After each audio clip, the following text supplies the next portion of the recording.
This is Stories from Elsewhere, a place for strange, unexpected, and revealing tales from here and beyond.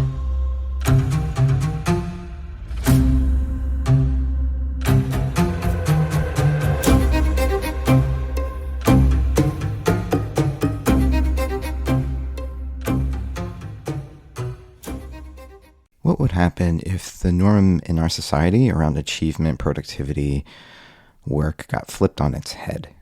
That's what this story I wrote for you is all about. In tone, it's a blend of Albert Camus' The Stranger, which is one of my favorite existential books of all time, and the great prose poet Russell Edson's abstract surrealism. If you're not familiar with Russell Edson, you might want to check him out. He wrote some really crazy prose poems that will knock you on your butt. So as you listen to this story, think about your own relationship to doing versus being. This is The Art of Doing Nothing.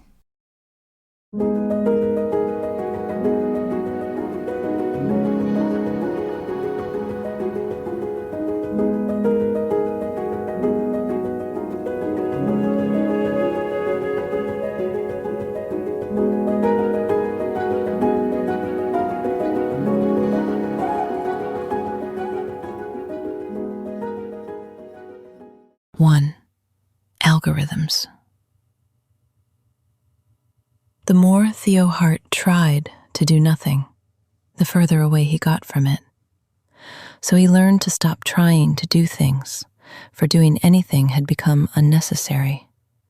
And that's where nothing waited for him, lounging at his doorstep, ready to envelop him beyond effort in a nondescript state of what else is there. At 42, Theo had never married and never wanted to have children, because what would they do with themselves?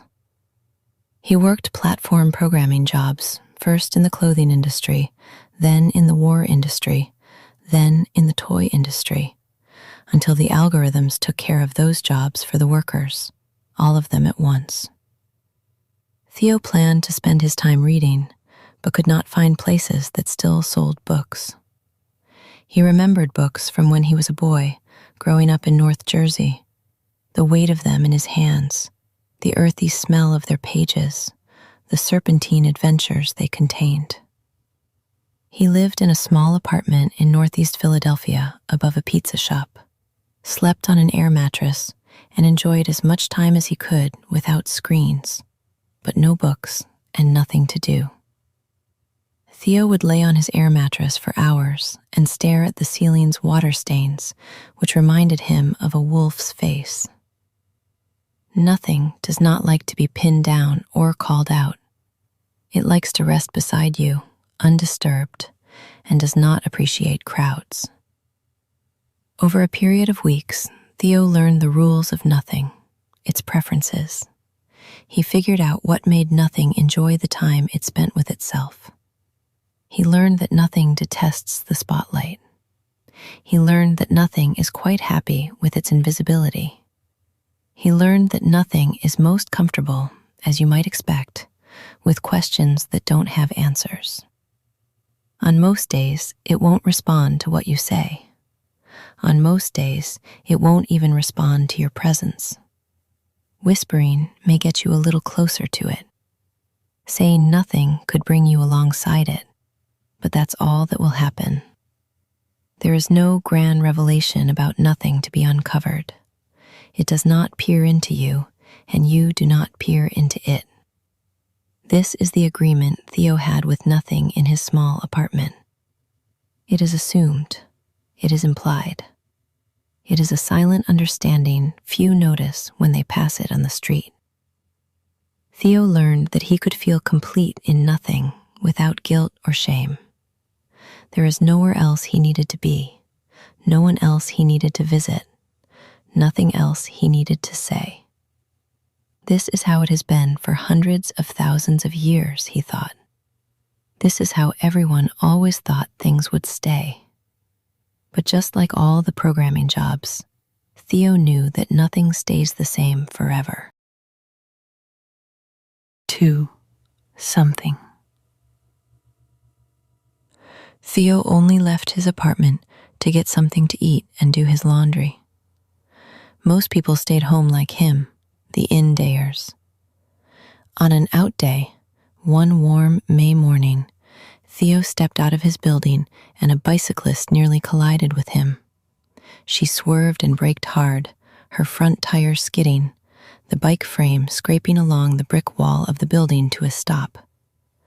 She wore an old green army jacket and carried a clear bag of 5-sided fidgets over her shoulder. She gave Theo a good long glare and said, "Hey, what's the idea? And next time, watch where you're going." When she saw nothing in Theo's eyes and heard him say nothing in response, she softened and asked the one question he wasn't expecting. "Why aren't you doing something?" He said, "How do you know I'm not doing something?" She looked him over and said, "Come on, really?" She then offered to sell him a fidget for $5. Theo said he didn't have $5, and shouldn't everything be free anyway because of the algorithms? She said he had a point, drew one out of her bag, and handed it to him, saying, "Remember, something is better than nothing." She got back on her scraped bike and pedaled away. The more she made her rounds, selling fidgets, in some cases handing them out for free, asking the question that seemed to jab people on the block awake, the further that riptide spread. Soon everyone got swept up by it, thinking they should be doing something, but no one knew what exactly they should be doing. They could fidget for only so long before they tired of spinning it in their hands. They looked everywhere for a sign of what they should be doing next. Outside, inside, in the forests and deserts and oceans and cities. No sign appeared. As time passed, everyone chose something and claimed it as theirs. They carried it wherever they went. They wore it on their sleeves. They talked about it over meals. They celebrated its presence alone and with others, and at every possible turn. Most in-days became out-days. When asked their names, they would point to the one thing they had settled on. It was something. It had weight, substance, gravitas, status, meaning. No one wanted to let it go, not even for a second. Mothers demanded their children receive something as soon as they were born, and so they did. People would not relinquish the something they had organized their lives around except upon death, and even then, they could not figure out whether they had truly left it behind or brought it with them into the next world. After many experiments and countless double-blind, placebo-controlled studies, physicists declared that something had indeed occurred. Something had come into existence with mass. All the known forces, including gravity, acted on it without prompting, as if knowing a priori what to do. Over time, the world became something, large and overarching, and at the same time composed of something smaller, microscopic, atomic. Things went on like this for thousands of years, and it all seemed okay because finally there was something to it. It seemed that the only person who had not picked up something was Theo. The fidget stayed on a green lawn chair that doubled as his bedstand in his small apartment. His in-days remained in-days. He did nothing without trying to do nothing, as he had learned. Days like pages on a tear-off calendar passed like perfect mirror images of the ones that came before. 3. Nothing again. On one of his rare out days, Theo spotted the bicyclist coming down the sidewalk toward him, this time with a clear bag over her shoulder of neon water pistols. She stopped and gave him a polite hello, and it felt a little awkward. She put her bag down on the sidewalk and looked him over. She could tell Theo had not yet traded nothing for something, and asked why. The only answer he had for her was nothing, and she frowned, a clear indication his answer wasn't good enough. It fell short of something, even if that something couldn't be named, even if it had nothing to do with a water gun fight on a hot day. "I have to tell others about this," she said, a sense of regret in her eyes. She picked up her bag, slung it over her shoulder, and pedaled away. The news took some time to spread, but not that long, a week or two at most. For those to whom nothing felt like a faraway memory, those who were now doing something, and this was the great majority, nearly everyone, said Theo must leave. Not only the block, but the city. He had to go away from them. A lot of them showed up at his apartment to make sure he knew just how serious they were. For nothing, they argued, cannot stand beside something for very long without seeming to mock it. Theo abided because what else could he do? He packed nothing because he had nothing. He took nothing with him to a faraway corner of the world and lived there without people, and that was fine with him because it meant no one would ask him whether he had something to do. It did feel lonely, though. Nothing, when present for long enough, can become an unbounded emptiness. But it also remains full of possibility if you're open to reminding yourself that there's always a great expanse of possibility where nothing is. Theo was sure no one would come looking for him, since they would assume there was nothing to find. Nothing could be forgotten, so that's what they did. They forgot about it, and they forgot about Theo, blocked him out. Because at the end of the day, something is incompatible with nothing, insoluble to it, unaffected by it, immune to it, and wants nothing to do with the memory of something it's not. 4. Wear and tear. For years, it was great to have something to do, something to take up the hours.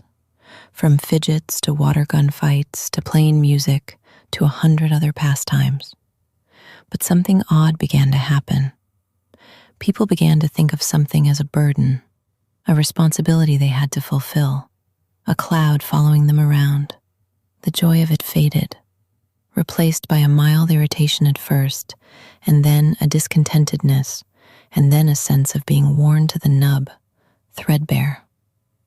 When some went to swap something with something else, it helped for a little while, but soon the same nagging inertia returned, only worse. Out days turned to in days. Maria, the bicyclist on the block, set down her bag of flutes on the sidewalk and left them there. She noticed people had this hollow, disoriented look in their eyes, along with the tiredness that seemed to saturate every part of their being. She thought of Theo and how he was somewhere in a faraway corner of the world, doing nothing, and maybe very happy at it. She tried to remember her own days of doing nothing before she took the job with the bicycle shop, and she couldn't. There was nothing there, nothing at all. This gave her a feeling of relief, surprising her. Maria figured that if it gave her some relief to think of nothing, remember nothing, and envision nothing, how she and most everyone at one point did nothing, then others might feel better in wading into that place as well. The problem was, with all these years spent centered around something, nothing now seemed like a lockbox missing its key. They needed help returning to nothing, restoring it to the center of their existence, replacing something with nothing. For this, they needed someone who lived with nothing and slept with nothing and spent all his waking hours with nothing. They needed to find Theo and decided they would spare nothing in finding him. 5. The art of doing nothing.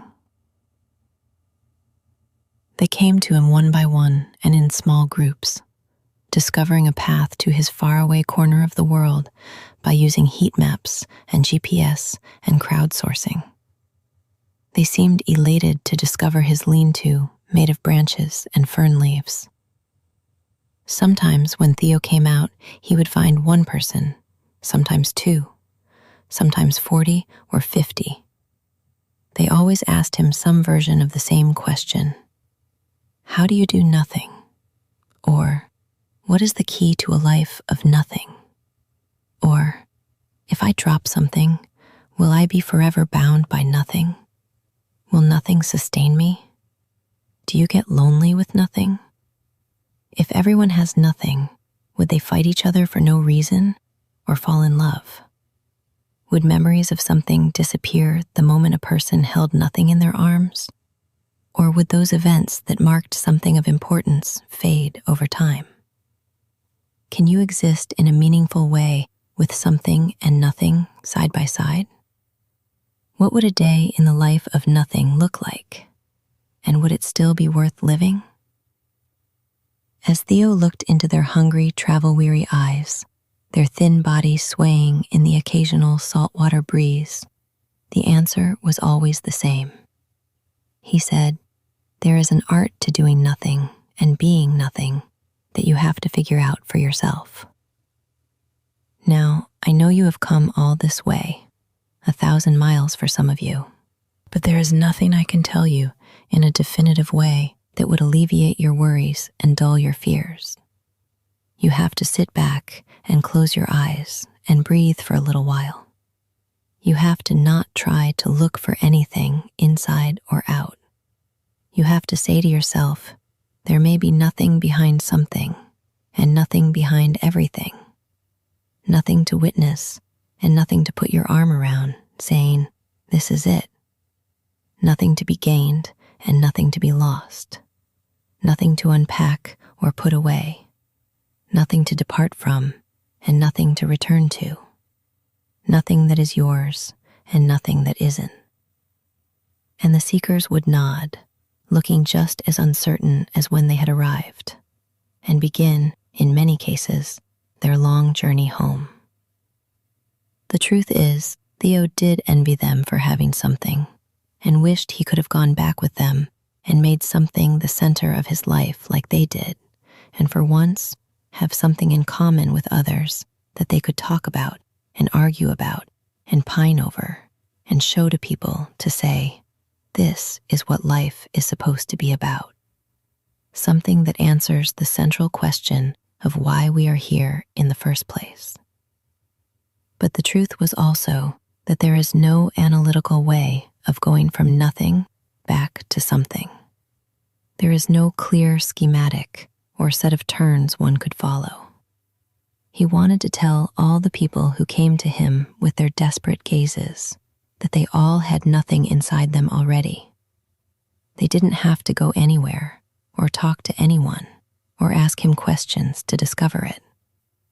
Nothing is the perpetual sound and the perpetual silence. And isn't that reason enough to be alive?